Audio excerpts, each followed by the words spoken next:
Welcome back to Trail Tales. If you're into hiking or enjoy the great outdoors, then this video is for you.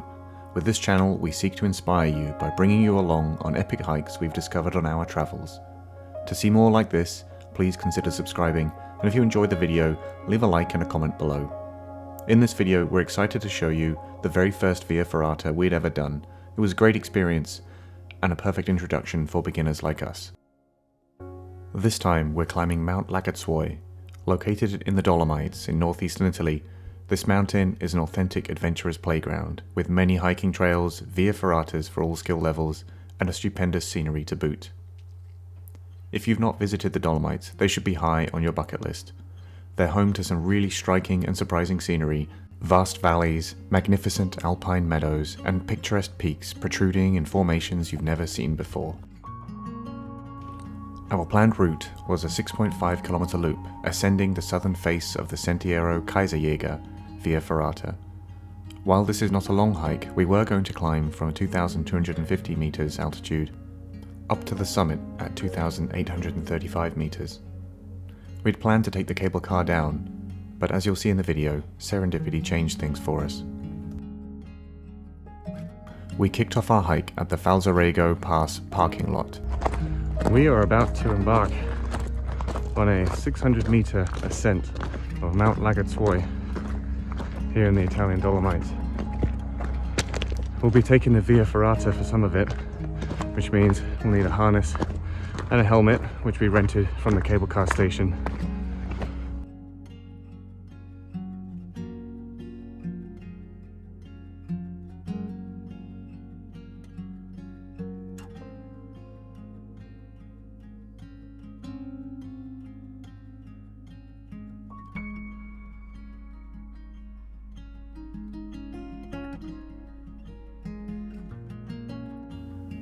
Fierce fighting took place throughout the Dolomites, where the Italians sought to overcome the Austrians and vice versa.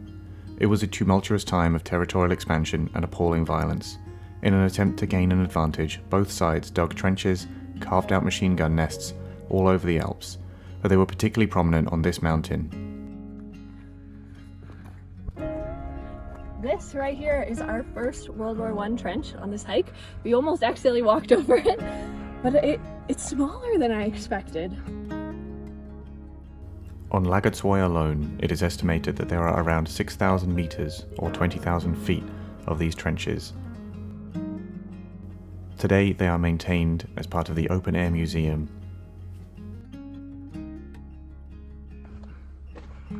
Don't mean to glorify war or anything, but this is a pretty cool thing to stumble across. And what a view.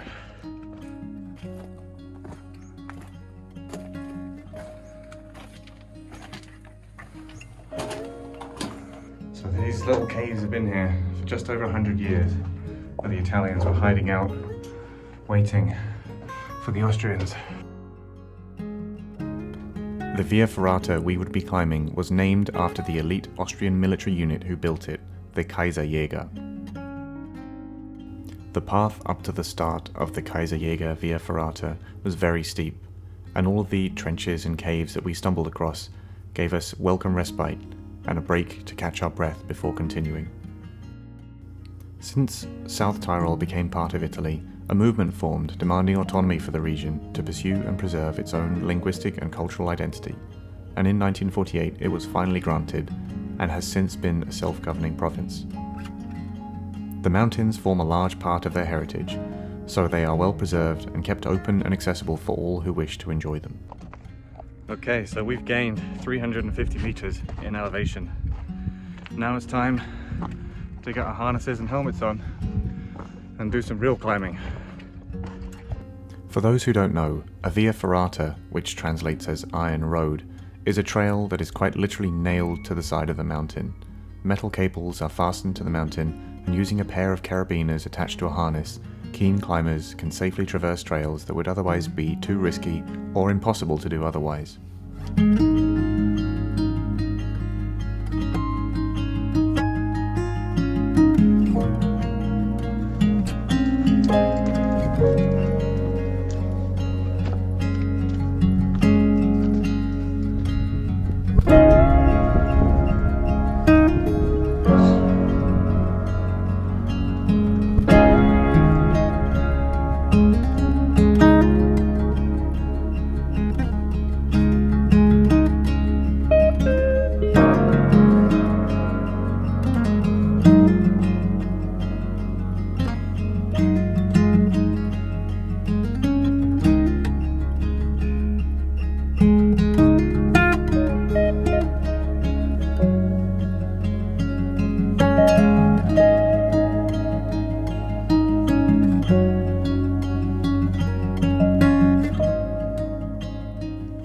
first part of the Via Ferrata was a steep climb, but there were no sections that were too technical or difficult. Some of the seasoned hikers who passed us didn't even have any harnesses or helmets at all. However, I would say that being securely attached to the mountain removes any fear of falling and frees up some mental space to enjoy the breathtaking scenery even more. At this point in the hike, we got our first glimpse of the maze of World War I tunnels that go deep within the mountain. These tunnels were a source of shelter, a means of safely climbing and descending the mountain without being seen, and a vantage point from which to defend. So the other side. Well, this is original.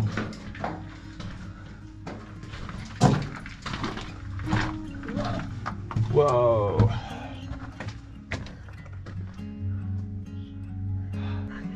Yeah, so push up with your right leg. You're not pulling with your arms. Now find a handhold to stabilize yourself and push up with your left leg. There you go. This section was the most technical portion of the Via Ferrata. If you think you can manage this, then you can definitely complete the ascent.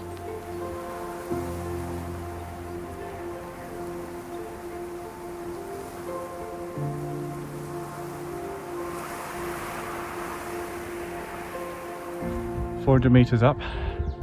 Another 200 and something to go. Yeah. Oh God. Better press on.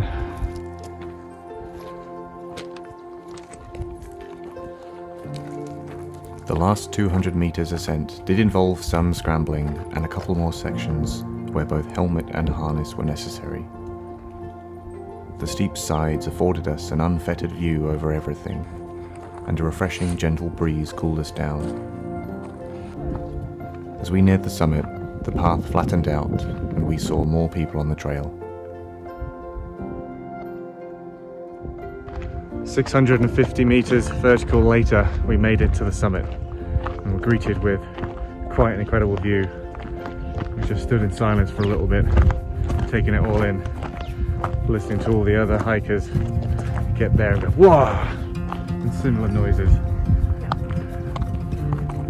But now it's lunchtime.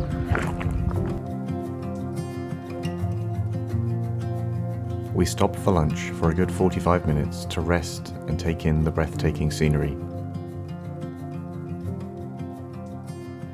It's hard to process the scale of what you're seeing, and harder still to describe it to others. It's really something you have to experience for yourself.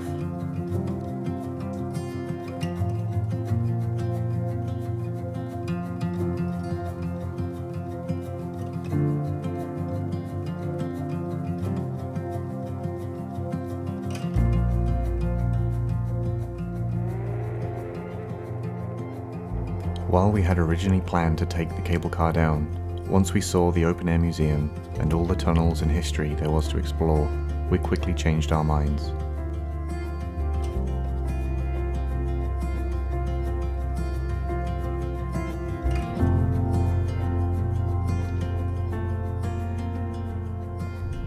As advised by the signage, we donned our harnesses and helmets once again and began our descent.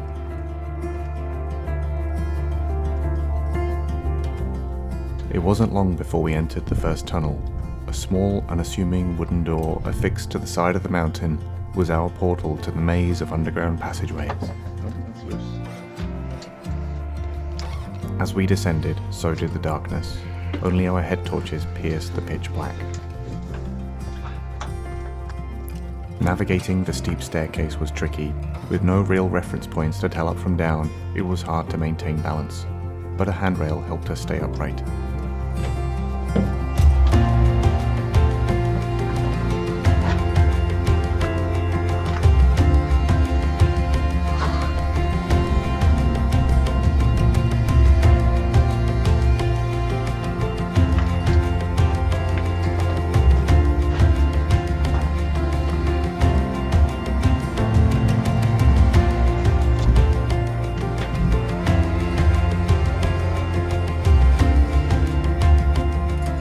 Descending through steep tunnels and Lagazuoi's other face was a challenge, although countless rewarding reveals afforded by holes carved into the side of the mountain through which we could see all the way down the valley motivated us to keep going.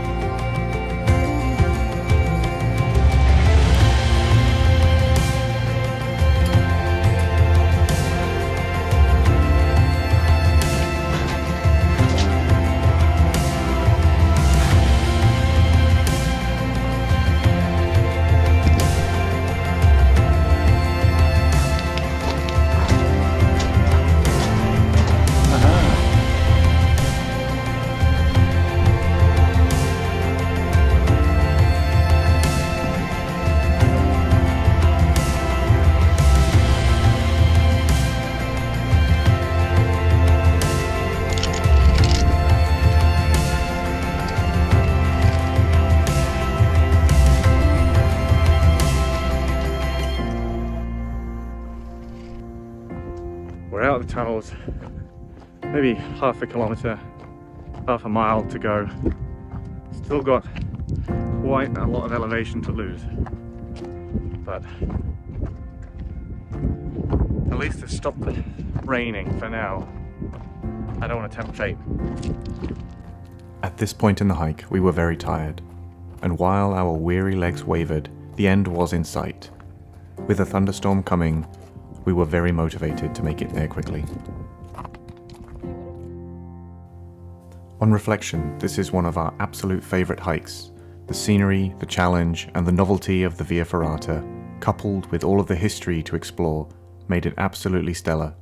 If you're in the Dolomites, you cannot afford to miss this hike, even if you only do half of it and use the cable car for the other half. Climbing the 700-metre ascent is tough, and the following descent is just as hard. All that elevation change over just 6.5 kilometers makes this a very intense hike.